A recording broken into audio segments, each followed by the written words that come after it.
There are several reasons that men have given that makes marriage and finding the right girl very tough, especially today in 2021.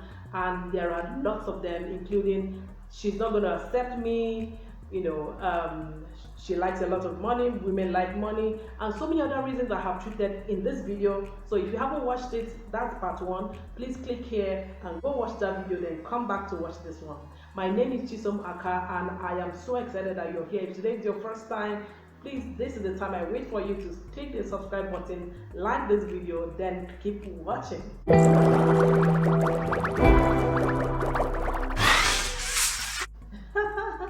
Okay, so this is part two, and I'm going to go straight into the other reasons that men give or single men have had as challenges, and that have made them to delay getting married, or made some even choose the wrong girl, and have even made some totally scared to even discuss the subject of marriage.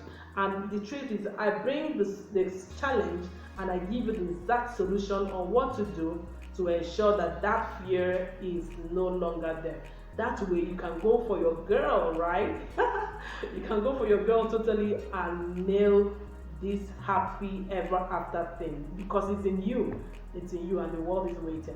All right, the top reason for this part two that men have had about getting married and why it's so tough and why there's no girl to marry is that I keep finding girls who are not from my tribe, my race, or they don't attend the same religious affiliation that like I have. Some of those differences. Now, if you are one of those men who are, for any reason, focused on getting a girl from your immediate environment, from where you're from your village, from your city, you think that it has to be from the same place, okay, or you think it has to be somebody who is, from your race, like you have to be black, you have to be African, you have to be, you can't get intertribal, you can't marry somebody who is not from your religious affiliation or from your denomination, or you can't marry somebody who, who doesn't speak your kind of language, for instance, who doesn't understand the same language as you.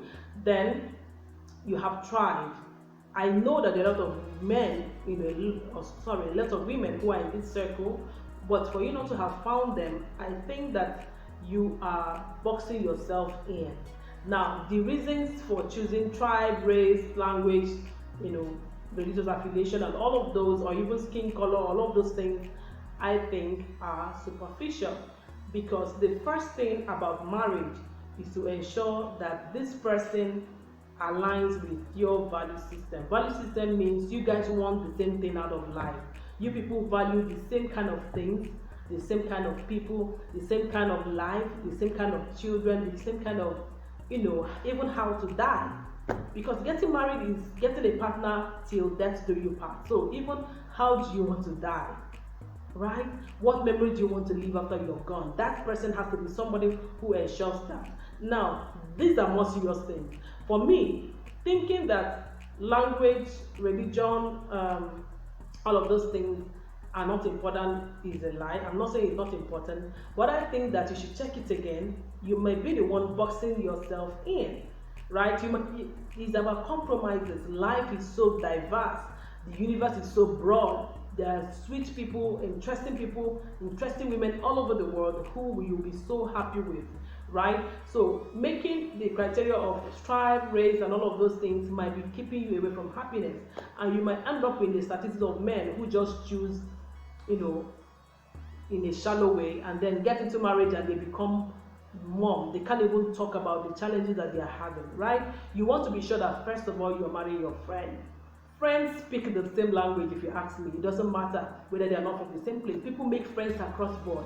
So I don't know why you want to get married and then you're boxing yourself to your village, to the same part of the map of the world where you are. I think a little bit that you should, check it again, and don't discount yourself. You deserve all of that. The woman you're going to get married to will soon become yours, will soon become from your place, right? So your country will soon become her country, your village will soon become her village, right? Your religious inclination, because you guys are going to agree and be friends, it's going to become yours as well. Or even if you can manage the different differences but keep the love and bond together, why not? There are many people who are successful and happy without even having to attend the same church, the same, all of those things, or speak the same languages, right? So think about it again. You may be the one standing in your way. The next reason men give me for not being able to find the right girl or finding it tough to get into marriage is that they say, oh, I have sex with these girls, so I think they are too wayward for marriage. This makes me laugh because you want to get married to people who align with the same things you align with. Why would you have sex with a woman consensually, like two of you decided to do it, and then you discount her of marriage, but you want somebody to marry you? Who do you want to get married? The girl who doesn't want, the girl who doesn't believe in sex before marriage? Is that the person you want to get married? I think that's deception, right? If a good girl has nothing to do with having sex or not, right? You are the one that knows the kind of woman you want. You want the kind of woman who would have sex with you freely without even a commitment, and then she's giving it to you. So I think you should go ahead and find out other things that she's good at and go ahead and make her your wife if she has all of them. I don't know how sex should be a problem. How sex is equal to waywardness when you are not weighing yourself on the same scale, right? So if you are wayward, it's not out of place to find a wayward woman, because you're going to be bored with a woman who doesn't have the same worldview as you. What do you think? The same sexual orientation as you. Do you want to get married to somebody who doesn't believe in sex before marriage? How do you want, you're going to hurt her. You're going to be somebody who is a bit more liberal and she's going to be stuck up. Is that the kind of marriage you want? Think about it. Or you want a happy-go-lucky person who flows with you, who understands you, who doesn't see anything wrong, who you can live your life with, you can share your beliefs with, you can synchronize in every part. That's what marriage is. And marriage is for a long haul. So do not use waywardness in that sense of who you are to discount the other person that also believes in what you believe. Don't you think? Right? The next step, the next reason I've heard men give, this is very typical around where I come from. I've heard men say, oh, she's too lazy, I can't make her my wife, she can't cook, she can't do laundry, and all of those. I don't know why being a cook or laundry will determine a wife material, right? We all grew up taking care of ourselves, being taken care of by our parents, then living on our own possibly, and taking care of ourselves, right? Nobody has a monopoly of chores, all of those things, and everybody has their strong point. You can have a wife who is very good with laundry, she just enjoys doing it. You might be the one that enjoys to cook. So these things are the things that should come in marriage and become a whole. We complement each other in marriage.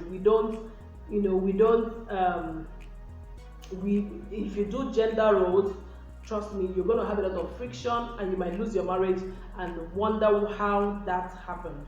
Trust me, every human being wants to be appreciated. Every human being wants to be considered. Every human being wants to be given a kindness part. Every human being wants to be helped. Every human being wants to find their fulfillment, wants to achieve.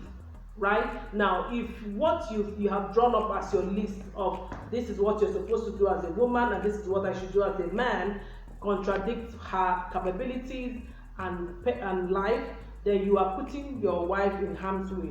So using that as a criteria to choose a wife might be faulty, right? You should look at what she loves to do and look at what you love to do, so that in coming together in marriage, you guys complement and do them together to build a good home. Remember, in marriage, you're building other lives when children come in. And who do you want to be as an ancestor?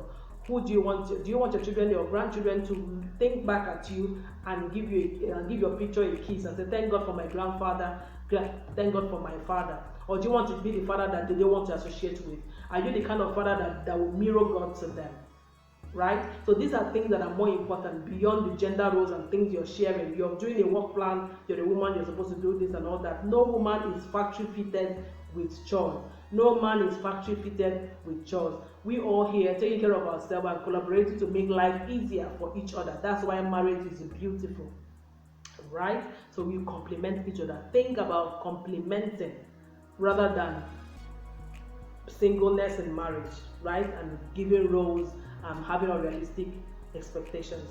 The next reason men give me for the reason why they find it very tough to find a girl is that the girl has a lot more money and I think she's proud.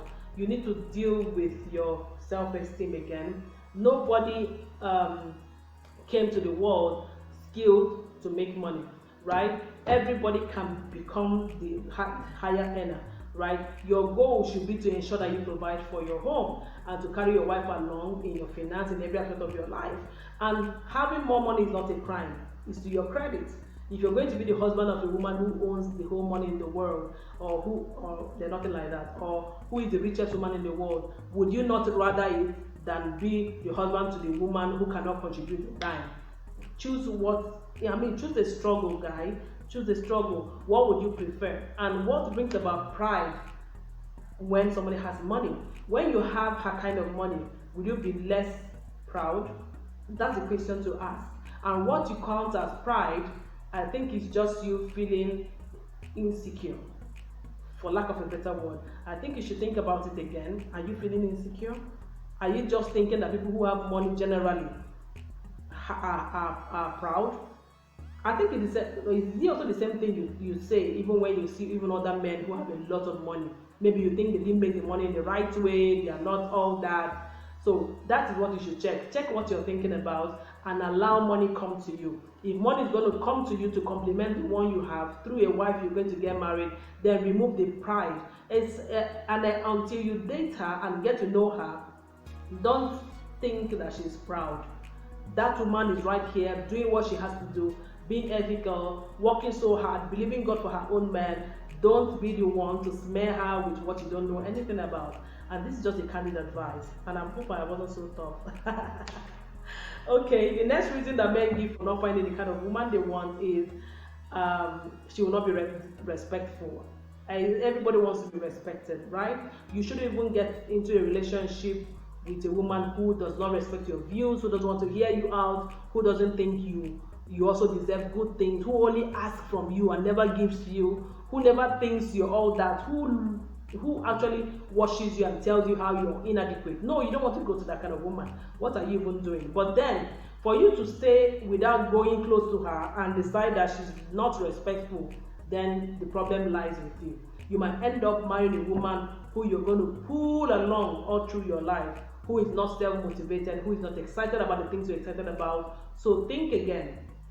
Get to know her and find out who she is for real. Respect is reciprocal. The way you respect her, if she doesn't respect you back, then you have the onus to call up the relationship. But do not decide that from your armchair. Yeah, that doesn't make you the confident man. That doesn't make you a man who is a go-getter. You deserve a good woman, and if she is the kind of person you're looking at, then go for her. The final reason that men have given me that had made them not to get married or choose a girl is that the girl I want has friend zoned me. No matter how much I bring up the issue of being serious and getting into a relationship, she tells me I'm just her friend. Let me tell you one thing about how to move her from friend to fiancé really fast. First of all, you want to keep a distance from her a bit.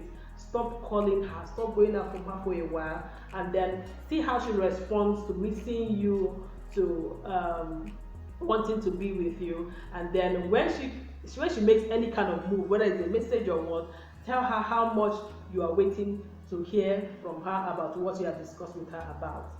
Tell her how you are serious. Give her your plan and outlook about the kind of family you want to build and how she fits just perfectly in it. Show her the bigger picture. You are going to see her rush into accepting you. Right now, you are all that. You're a king, and you have to know that. No girl wants a man who is not self-assured, wants a man who is not secure in himself. No girl wants a man who is not sure of the kind of home he wants to build. You need to have a template. So that's what is going to make you, that's your proposal. In fact, that's what you're going to be telling whoever it is you want to get married to, that this is the kind of thing I want for my life, this kind of home I want to build. What do you think? I'm thinking you should come along with me. Do you also see this picture? Do you like this kind of life? Can we collaborate and build it together? That's what your proposal is, right? So go ahead and propose to her. Go ahead and chat her up right now, and don't be the kind of person who just decides from afar. Find out first and then come back here and share your wedding card with me. I'm waiting for that wedding invitation, and I'm not even joking, right? I have a gift, a free gift for you right in my description. Go get it. Ready to choose a wife template. Do checklist. Do not miss it. It's a 21-point agenda of exactly what you should put in place before you get married. It will help you. I'm selling it for a 5,000 naira in my currency, but I'm giving it to you for free right here in my description. Go get it. Like this video if you totally enjoyed any of this points and you're going to do them. Subscribe if you have not subscribed. Wait, what have you been waiting for? Do subscribe. Okay, and then go ahead and tap the bell button beside the subscription button and make sure that it is on all. That way you will not miss any of my videos. Okay, until I come your way again, keep being fantastic.